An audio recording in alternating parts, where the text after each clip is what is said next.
ضروری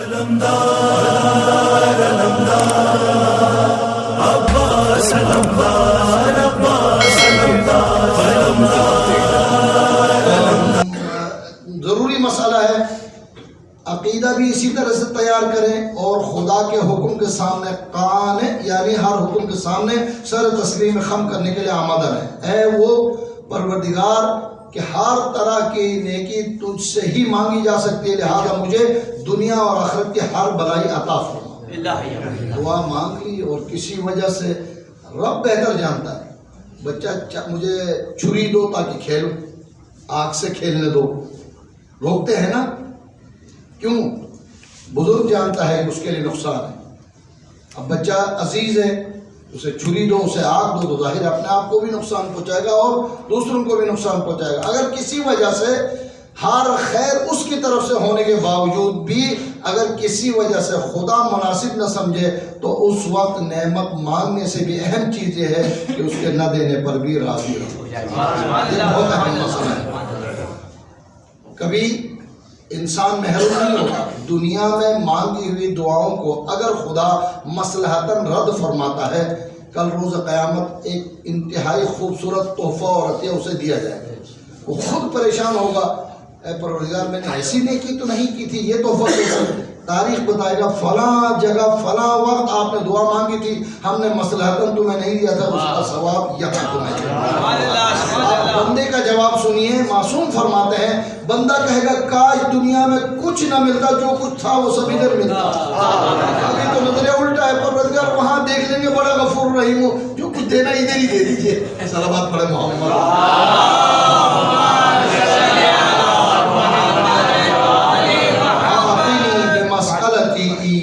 جمیع خیر الدنیا و جمیع خیر الآخرہ، اسی طرح وَاصْرِفْ عَنِّی بِمَسْأَلَتِی إِیَّاکَ جَمِیعَ شَرِّ الدُّنْیَا وَشَرِّ الْآخِرَةِ، اور تو ہی ہے جو مجھے بچا سکتا ہے شر دنیا اور شر آخرت سے۔ یہاں بھی یہی ٹیکنیکل اور اہم ترین مسئلہ ہے کہ اگر کسی وجہ سے بندے کی آزمائش امتحان اس کے مرتبے میں اضافہ کرنے کے لیے کسی مسئلے میں خدا نے امتحان لیا، تو پروردگار میں نے تو تیرے کہنے پر رجب میں مانگا تھا، یہ کیا مصیبت آ گئی؟ آہوزاری فریاد کرنے والے کو دوہری مصیبت ملتی ہے، ایک مصیبت آ گئی، اوپر سے کڑنا، پریشان ہونا خود اس کے لیے ایک مرض اور بیماری پیدا کرتی ہے۔ آج اسے ہم بدل کر کہتے ہیں ڈپریشن میں مبتلا ہو گیا، اب اس سے تھوڑا سا ترقی کرتا ہے تو پھر بی پی ہائی ہو گیا، اس کے اوپر پھر چینی بھی ڈال دو تو شوگر بھی ہو گئی۔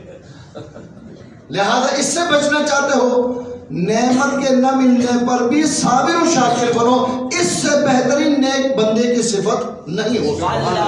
مانگو، خدا سے مانگو، لیکن ملنے پر بھی حد سے زیادہ خوش نہ ہو، یہ بھی اس کی عطا ہے، جب دیا ہے تو چھین بھی سکتا ہے، لے بھی سکتا ہے، اور اگر نہیں دیا ہے تو دے بھی سکتا ہے، لیکن نہ دینے پر وقتی عذر، وقتی امتحان، وقتی آزمائش پر پریشان نہ ہو۔ اگر معصوم فرماتا ہے اگر خدا کسی بندے کو پاکیزگی، طہارت، ایمان، اسلام میں آزمانا چاہتا ہے تو اسے امتحان کے ذریعے سے آزماتا ہے، چیک کرنے کے بعد نہیں یہ قابل ہے، اسے دے دو۔ میں ویڈیو میں دیکھ رہا تھا، ایک سائل بھیک مانگنے والا فٹ پاتھ پر ہے، دوسرا ایک شخص آ کر امتحان کے لیے اس بھیک مانگنے والے سے کہتا ہے میں بھی مجبور ہوں، کچھ دے سکتے ہو؟ ہمارا جواب کیا ہوگا؟ جا بھائی میں خود مانگ رہا ہوں، ادھر آپ مانگنے کے لیے آ گئے۔ اس نے جو کچھ سکے اس کے پاس نہیں ہو، ایسا لگتا ہے کہ مجھ سے بھی زیادہ پریشان ہے۔ اس نے جو سکے جمع تھے اس کے حوالے کیا، اب اس نے پلٹ کر باقاعدہ ڈالروں کی گٹھری لا کے اس کے حوالے کیا، میں نے تمہارا امتحان لیا تھا۔ جب بندہ ایسا کر سکتا ہے تو خدا